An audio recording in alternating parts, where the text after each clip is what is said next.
नमस्कार। मैं आर के राहुल यादव भारत की जीत चैनल में आप लोग का स्वागत करता हूं। आज हम पढ़ेंगे बहुत ही इम्पोर्टेंट टॉपिक जो बहुत ही ज़्यादा ये एग्ज़ाम में पूछा जाता है। FDI in India, foreign direct investment, इसका फुल फॉर्म है एफडीआई का। हिंदी प्रत्यक्ष विदेशी निवेश। Foreign direct investment 2000। जब कोई देश विकासात्मक कार्यों के लिए अपने घरेलू संसाधनों से पूर्ति नहीं कर पाता है तो वह बाहरी संसाधनों से पूर्ति का सहारा लेता है। विदेशी निवेश दो प्रकार से हो सकता है। पहला एफडीआई, फॉरेन डायरेक्ट इन्वेस्टमेंट। दूसरा एफपीआई, फॉरेन पोर्टफोलियो इन्वेस्टमेंट। बहुत ही इंपॉर्टेंट टॉपिक है। फॉरेन डायरेक्ट इन्वेस्टमेंट एफडीआई सन 2000, प्रत्यक्ष विदेशी निवेश। जब कोई देश विदेशी निवेशक किसी कंपनी के 10% से ज़्यादा शेयर खरीद लेता है तो वो बोर्ड ऑफ डायरेक्टर, निदेशक मंडल में आ जाता है। उसे एफडीआई कहते हैं। एग्जाम्पल, जैसे कोई व्यक्ति ए एक अमेरिकन कंपनी जेड जो 500 करोड़ की कंपनी है, उसे कंपनी में ए 51 करोड़ रुपया शेयर या इन्वेस्ट कर देता है तो उसे सीईओ के वो निदेश मंडल में शामिल हो जाता है और वो उस सीईओ के मामले में वोट कर सकता है। उसे कहा जाता है FDI, foreign direct investment. FDI का ये फुल फॉर्म है। यूपी राज्य का पुनर्गठन। 1 नवंबर 1956 को यूपी राज्य का पुनर्गठन हुआ था। ये बहुत ही इंपॉर्टेंट टॉपिक है। यूपी का विभाजन 9 नवंबर 2000। उत्तराखंड 13 जिलों को काटकर यूपी का विभाजन हुआ था 9 नवंबर 2000 में। प्रदेश की भाषा सभी जानते हैं, हिंदी 1968 में और उर्दू 1989 में बोली गई थी। तो यहाँ तक की जो जानकारी है आप लोग ज़रूर इसे ध्यान से सुने और कहानी की तरह आप लोग को ज़रूर याद हो जाएगा। आगे हम दूसरे टॉपिक के बारे में जानते हैं। फॉरेन पोर्टफोलियो इन्वेस्टमेंट 2000, सन 2000 में विदेशी पोर्टफोलियो निवेश।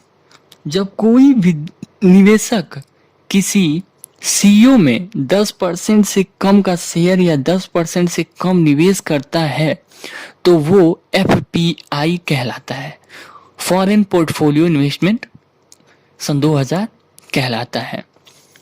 कोई व्यक्ति ए किसी अमेरिकन कंपनी जेड में 10% कम का शेयर खरीदता है तो वो एफपीआई कहलाता है। एफपीआई दो प्रकार का होता है। एफआईआई पहला है फॉरेन इन्वेस्टमेंट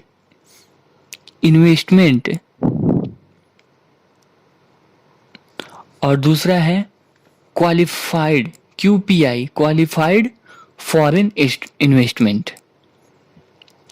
तो हम एफआईआई के बारे में जानते हैं। Foreign investment, foreign investment FII, विदेशी संस्थागत निवेश, इसका हिंदी है।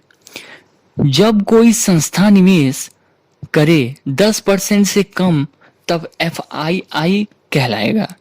एग्जाम्पल, जब फेसबुक या गूगल किसी सीईओ में 10% से कम शेयर खरीदे तब एफआईआई कहलाएगा।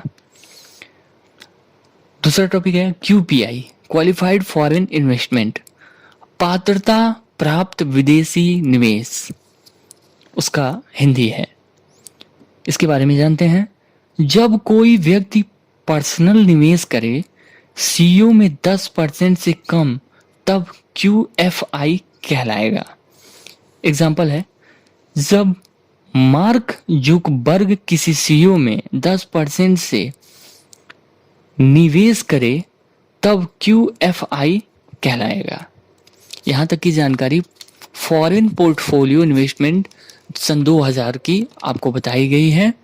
ये बहुत इंपॉर्टेंट टॉपिक था, आप लोग जरूर इसे ध्यान से सुने। भारत के वो 3 पॉलिसी जिससे भारत में निवेश किया जाता है, बहुत ही इंपॉर्टेंट है। 3 पॉलिसी होती है जो भारत में निवेश किया जाता है। पहला है ADR, अमेरिकन डिपॉजिटरी रिसिपिट।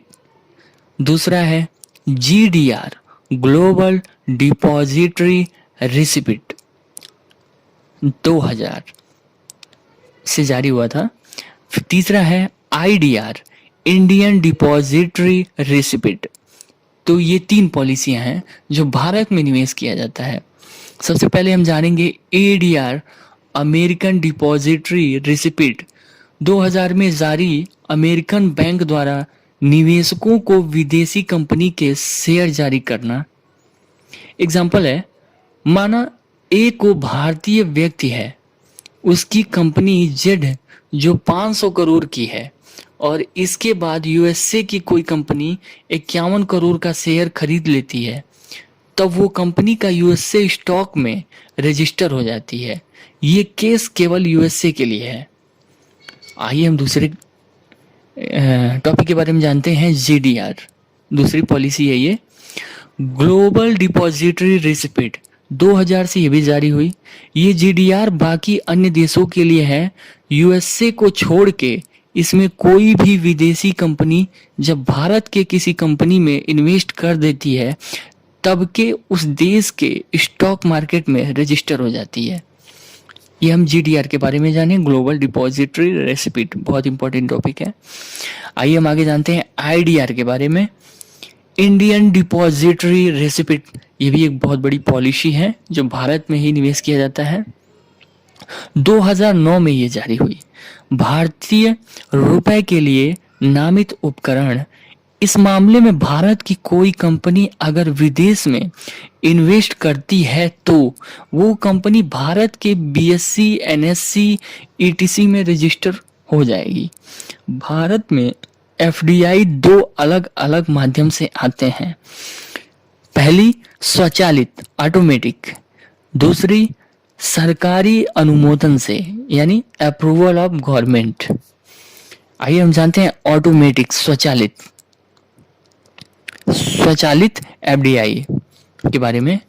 जब विदेशी समस्याएं बिना सरकार की अनुमति के निवेश करती है, लेकिन इसमें एक कंडीशन होती है कि उसे एक निर्धारित समय पर RBI को सूचित करना पड़ता है निवेश के बारे में और निवेश के मूल्य के साथ। ये ऑटोमेटिक के बारे में हम पढ़े हैं। आइए हम दूसरे टॉपिक के बारे में जानते हैं, सरकार के अनुमोदन से यानी अप्रूवल बाय गवर्नमेंट। इसमें सरकार के परमिशन से CEO निवेश करती है या सरकार के माध्यम से निवेश किया जाता है। भारत में पहले FIPB यानी foreign investment promotion based full form था, विदेशी निवेश संवर्धन बोर्ड, हिंदी है। इसके बारे में जानते हैं, या जिसके थ्रू निवेश होता था लेकिन इसे जून 2017 में समाप्त कर दिया गया। आगे, जब वर्तमान में FDI पॉलिसी है और FEMA पॉलिसी से अनुमोदन लिया जाता है। सेकंड, लेकिन कुछ FDI सेक्टर ऐसा है जिसमें अनुमोदन की जरूरत होती है। जानते हैं क्या क्या है।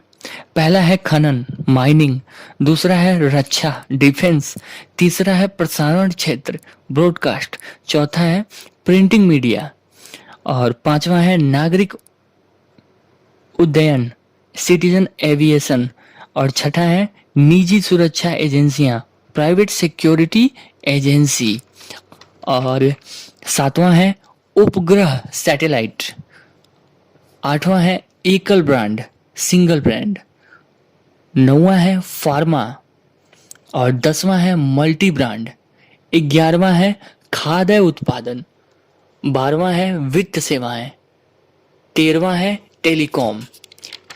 ये जो 1 से लेकर 13 तक बताया गया है एफडीआई सेक्टर ऐसा है जिसमें अनुमोदन की जरूरत होती है। ये एफडीआई सेक्टर थे 1 से लेकर 13 तक जो आपको बताया गया।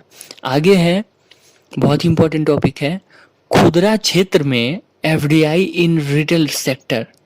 खुदरा क्षेत्र में यानी एफडीआई इन रिटेल सेक्टर।